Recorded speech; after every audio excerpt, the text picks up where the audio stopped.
Hi guys, good evening sa inyo lahat. Ito si Gene. Welcome sa 11-9 Workshop. So guys, before we continue, gusto ko lang magpasalamat sa inyo. Maraming salamat sa inyo. Walang sawang pagsuporta sa 11-9 Workshop. Sa lahat nag-like, nagko-comment, nag-share, nag-subscribe. Thank you so much sa inyong lahat. At kung di pa subscribers guys, dito sa 11-9 Workshop, subscribe naman kayo. Ayan. So guys, ngayong gabi, maikli lang yung ating topic ngayon kasi limitado na yung oras natin, no? Marami na tayong, we're so busy right now. So hindi ko na ganong maasikaso yung pag-vlog. Pero syempre, may mga obligations pa rin tayo sa ating mga sponsors, no? Na mag-vlog tayo, guys. At ang sponsor natin ngayon is, of course, Harden Tools Philippines, no, guys? So maraming salamat ulit sa Harden Tools sa pag-sponsor dito sa 11-9 Workshop, okay? So, pag-usapan natin guys, isa medyo boring na topic to guys. Pero pag-usapan natin yung mga toolbox, no, or tool cases, no guys. Oh, by the way guys, papaalala ko lang itong topic na ito is magdadaldal na naman ako. So, yung mga nagko-comment na puro daldal lang ginagawa ko. Yun ang point ng vlog na ito. Kung hindi nyo gusto na nagdadaldal ako, hindi ko kayo manood, di ba? Yun lang naman yun. Pero guys, yung mga sanay na dito na gusto matuto ng mga information from me, edi manood lang kayo, no guys? So, yun, pag-usapan natin ng toolbox, no? Naalala ko kasi guys, a few days ago, nag-vlog ako na gumawa ako ng toolbox natin para sa baba, no, doon sa parang everyday toolbox, di ba? Kasi sabi ko kasi hindi practical na every time na may kailangan akong gawin sa baba, no? Akit pa ako dito sa taas sa workshop para kumuha ng tools. Mas maganda na meron din akong mga tools doon na ready to go. And pwede ko rin dalhin sa labas, di ba? At hindi ako manghihinayang na masira o mawala kasi yun naman ang mga second rate na tools, no, guys? Pero nasabi ko doon sa vlog na yon na hindi ko gusto yung toolbox na ginamit ko noon. Kasi ito yun. Ito yun. It's too small. And gusto ko rin medyo malaki-laking toolbox, no, guys? Now, maalala ko lang, kasi, especially kasi mga toolbox sa akin, alam niyo, napakababaw, di ba? Pero napaka-special sa akin ng mga toolbox. Kasi naalala ko, nung high school pa ako, tapos nabubuhay pa yung AirPods ko, yung papa ko, no? Pag may mga ginagawa kami, kasi naging source ng aluminum glass, ganyan. So, madalas sumasama ako sa kanya, kinukuha niya ako helper. And, madalas namin niyang dala ito. Ito yung kanyang toolbox, no? So, toolbox na to, and it's DIY lang to, homemade na toolbox. Siya lang mismo yung gumawa nito, guys. It's made of aluminum siya, guys. So, aluminum siya na buo. Kasi nga, ang trabaho talaga ni Papa is aluminum and glass. So, 100% aluminum na nire-rebit lang sa gilid-gilid. Ayan. And tapos, bubuksan lang siya. Pati yung handle niya, guys, aluminum, oh. Tubular na aluminum. Tapos mga aluminum na, na flat bar, no? Tapos, buksan mo siya sa loob. Ayan. So, very simple toolbox. Naalala ko, guys, na dala-dala ko to. Pag ako nagbubuhat nito noon, hindi ko mabuhat kasi ang bigat nito. Punong-puno siya ng mga tools. So, kaya si Papa, mas gusto na nagdadala ng mga tools kahit hindi gamitin. Basta meron siya doon sa, nasa field kami, no? Ito yung dadala niya na toolbox talaga. This is the exact toolbox, no? Tapos sa akin na pinapadala yung mga gaan na drill o kaya extension cord, no? Kasi bata pa ako noon, hindi pa ako ganun mga strong, no? So, yun lang. Share ko lang yung core memories na yun sa mga toolbox, no, guys? Pero sabi ko nga, paano ka ba mamimili ng toolbox, no? So, pag-usapan natin yan, paano ba tayo mamimili ng toolbox?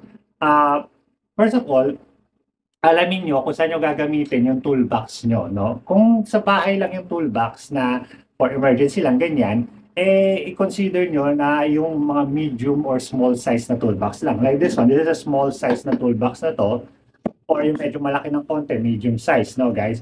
Or pwede rin naman na, yung malalaki talaga, na toolbox kung marami kayong tools na kailangan nyo ilagay, no? So, i-consider nyo rin kung saan nyo siya itatago, yung storage, no? Kasi baka mamaya, bumili kayo ng malaking toolbox pero hindi naman kasya doon sa paglalagyan nyo, wala din, di ba? So, isipin nyo rin yung storage, no, guys? Tapos, kung namang gagamitin nyo sa trabaho, sa labas, sa field, no? Mag-isip din kayo, isipin nyo rin yung kung ano yung kaya nyo pang dalhin, no, guys? Kasi, baka pag bumili kayo ng malaking toolbox na yung oversize, lagay nyo lahat doon yung tools na sa tingin nyo kailangan nyo, baka hindi nyo mabuhat. Masyado na mabigat, di ba? So, kailangan din nyo isipin yung weight, no? Yung capacity ng toolbox. And of course, kailangan nyo isipin yung tinatawag natin na material ng toolbox. Ano ba yung mga materials ng toolbox madalas? Dalawa lang naman yan. It's either plastic or metal na toolbox, no guys? May advantage and disadvantage yung both of that, no? So, of course, pag plastic, lightweight, di ba? So, mas maano siya, mas magaan siya. Pero, sa katagalan, hindi siya ganun katibay, no?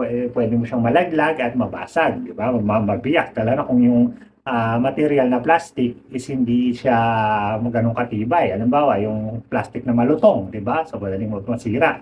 Now, ang isa naman is yung metal na sheet metal, madalas yung ginagamit na toolbox, no? And that's okay. Yun, nagtatagal talaga yun. Kahit ilang taon, ilang dekada, yung iba kahit dekada na, tumagal yung mga ganyan, okay pa rin yan kasi metal nga siya. Problema naman sa metal, syempre, kapag metal, nagko-corrode yan, guys, na kinakalawang. And yung mga sheet metal na yan is, minsan, susceptible sila na madali silang mayupik. No? Kasi nga malilipis na bakal lang yan. Hindi nila pwedeng kapalan yung bakal. Kasi kapag kinapalan mo yung bakal for your toolbox, mabigat na. Mahirapan ka ng buhatin, no, guys. So, this one, like this one, ito, third option to, this is aluminum, pero ito ay DIY lang, hindi ito nabebenta, hindi ito nabibili, guys. Pero pa pala isa pang option. Yun yung hybrid na toolbox. At yan ang papakita ko sa inyo kasi meron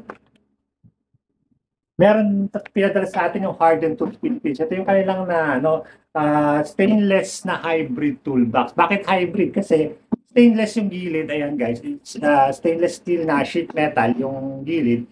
And then nakapaligid sa kanya is plastic na ABS, impact resistant na plastic. So matibay ito guys. Makunat yung plastic na hindi siya malutong. So kahit ibagsak mo no problem, hindi siya masisira, no guys. And this one is the largest na largest nila na toolbox na ganito. This is 410 by 215 by 183 millimeters yung kanyang size. So ito yung pinakamalaki nila sa ganitong line. Pero yung hardened, meron din silang mga ibang mga toolbox. Meron silang yung full na plastic na toolbox at meron din silang mga full metal na toolbox. So whatever floats your boat, guys. Kung ano yung gusto mo ng material ng either plastic or metal or hybrid like this one, meron yan yung hardened tools, no? I like this one kasi nakita ko sa kanya ang ganda nung kanyang ang ganda nung kanyang lock, no? Maganda yung lock niya. Yan, yung stop lock na super sturdy. Tapos maganda rin yung kanyang hinge. Ayan, maganda yung bisagra niya. And meron siya sa taas na storage. Ayan. Dalawa. At sa loob niya ay meron ding pull-out storage. And then, yeah, sa loob niya. And I think that's enough para ilagay dito yung ating mga tools para doon sa baba. No? Yung lilipat natin, yung laman nito, dito. So ngayon guys, pakita ko sa inyo kung paano kamada yung mga tools. So ano yung mga tips and tricks para sa sasalansan ng mga tools sa isang toolbox. Let's go. So ito guys, tips and tricks lang sa pag-ayos ng toolbox, no. So buksan muna natin itong harden natin na toolbox. Tanggalin natin yung kanyang insert, ayan. And ito yung ilipat natin sa kanya, okay. So ganito lang guys, first of all, kapag mag-ayos ka ng toolbox, yung mga tools na hindi mo madalas gamitin, yon ang ilagay mo sa ilalim. Yun ang una mong ilagay dito sa toolbox, no guys. Tapos yung mga tools na madalas mong gamitin, yun naman yung sa ibabaw. So ano ba yung mga nandito na hindi naman madalas gamitin?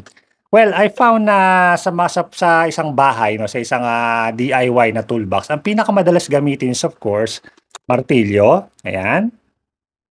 Also, plais, no? Nasa may plais natin. Hanapin ko yung, where's the plais? Ayun.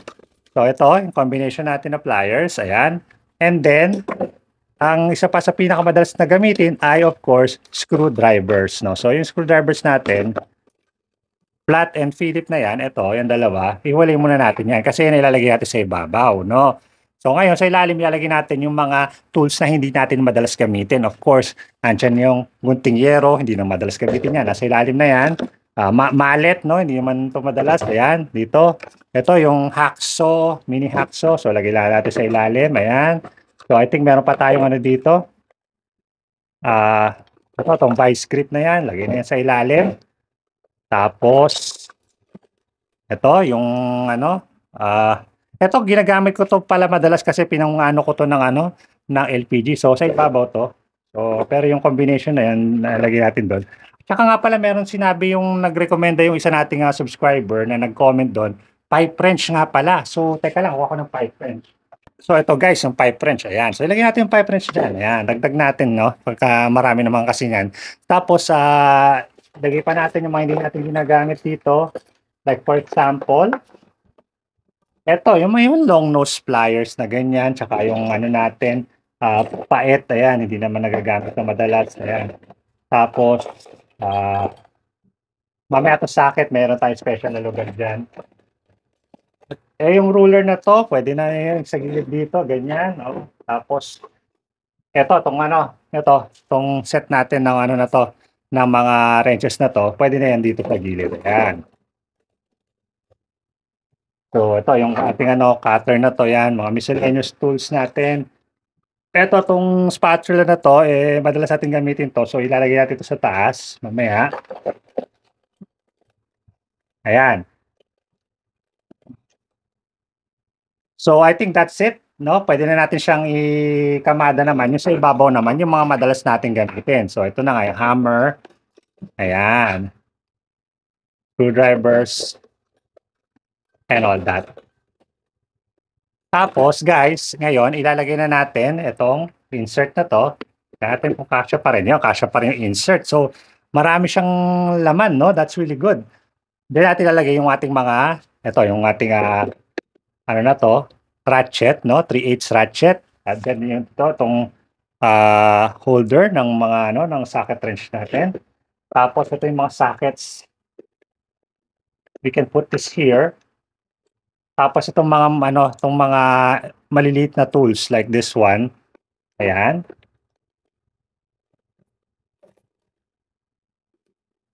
Ayan, mga ganyan, screw heads. 'To nail set hindi gaanong ginagamit 'to, so ipasok na natin dito sa loob, pati itong ice pick pala, ayan. Oh, ito madalas gamitin, ayan, utility knife. So dito 'yan, 'yan, parang meron siyang sariling space dito, 'no, ang galing. Tapos ito, madalas gamitin 'to, tester, 'no, so sa mga electrical, 'no. So 'yan, dito 'yan. Tapos yung mga lapis, ayan, may lapis tayo dito. And we got some, extra mga screw heads dito, ayan. So, puwede natin lagyan dito. Teflon, napakaimportante lalo na kung ano ka, nagtutubero ka, 'no, guys, sa bahay mo. Puwedeng ano 'yan, lagyan mo rin dito 'yan. And eto, yung ating flashlight na 'to, eh, ilagay natin sa ibabaw kasi, minsan kapag madilim, 'no, unang-una at 'pag binuksan natin yung ano, una nating hanapin yung ating flashlight, ayan. So, itong reserba na 'to, ilagay lang natin sa ilalim. Ayan, tapos meron pang mga extra tools dito, ito multi-tool na hindi ko na ginagamit, puwede na yan sa ilalim, ayan. Tapos siyempre yung tape measure, ayan, ilagay natin sa ibabaw, 'no. So tingnan natin kung masasarapan natin siya. Oh, very good, masarap na pa. Meron pala 'tong mga wire na 'to, ito ginagamit ko rin kasi ito pantali, 'no. So lagay natin sa ilalim, ilalim na rin 'to, dito na lang sa gilid. Ayan, so it fits everything inside and puwede pa siyang isara. Okay, so puwedeng-puwede. Ayan, pero sabihin niyo naiiwan tayo guys, ito, may naiiwan, para saan 'to, saan natin ilalagay ito? Eh, di dito sa mga container niyang ito, ayan, so sayang naman. So i-maximize natin yung kanyang space. So here we can put yung laman nito, screw heads like that, mga drill bits 'to na kailangan natin, 'no, guys, 'pag nagbabarena tayo. So lagyan natin lahat dito. Ayan, tapos mga extra na screw heads. Ayan, ito, screw heads din 'to. So ano 'no, pero okey na 'yan. So hindi kakasya yung isa, so yung isa na lang. Ayan, sarado natin, balik natin 'to dito, ayan. Okay, so now, sa kabila naman, dito, ayan, puwede natin lagyan ng mga fasteners naman. Bumili ako ng isang set ng mga screwdriver, screws from Mr. DIY. Ang aking paboritong hardware store na Mr. DIY, baka naman Mr. DIY. So lagyan natin yung mga Ito kasi minsan kailangan natin 'pag may repair tayo, mga screws, 'di ba? So I'll put yung lahat ng screws dito sa malaking part na 'to kasi sorry guys, tinamaan ko yung tripod natin. Medyo malikot, pasensya na. Dito naman sa kabila, lagyan natin ng mga ano 'to, caulks. So, para sa concrete 'no. So, madalas meron tayong naghahanap ng concrete, so kuha lang tayong mga caulks, lagyan natin dito, 'yan. Tapos dito sa kabila naman ay diyan natin lagay yung mga pako. Meron akong mga pako dito, 'yan, puwedeng ilagay ito dito.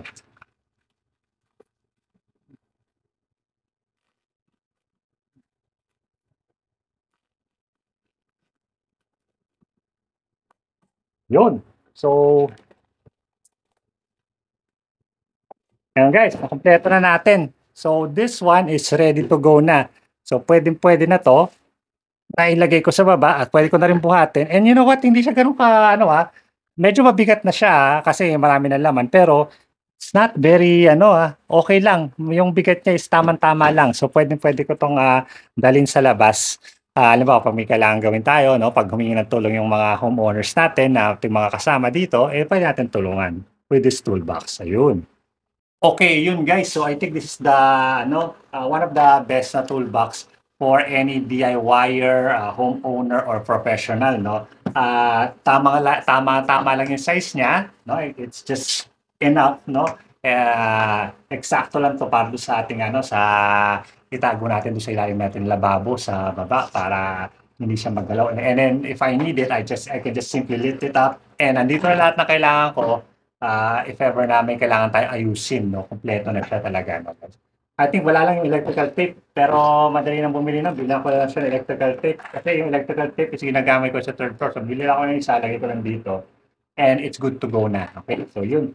Tapos, pero meron pa I think kulang, sandali lang. Kailangan siyempre kailangan siyempre ng personal touch. I think kailangan natin ito. Yung ating sticker. Ayan. So kailangan natin nung sticker ng 11 Workshop para dito. So ilagay lang natin sa kanya. Personal touch, guys.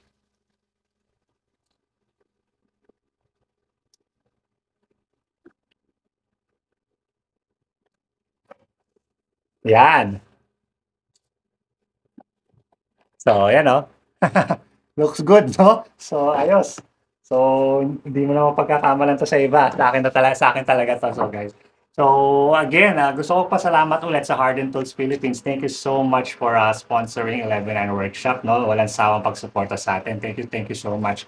So, okay na okay tong toolbox na to, guys, ng Harden Tools Philippines. At kung interesado kayo dito, it comes in 3 sizes, no? So, ilalagay ko sa description yung link at ito kung magkano yan, itong ganito kalaki, ayan.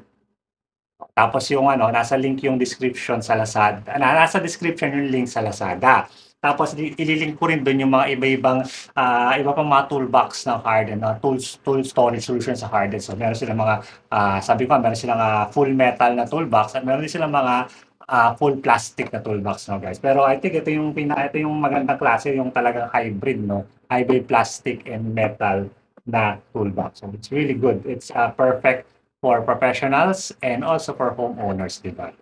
So yun lang guys, thank you so much for watching, no? I hope na may natutunan kayo sa vlog na ito. I'm gonna see you guys again next time. This is Gene from the Lab 9 Workshop. Thanks.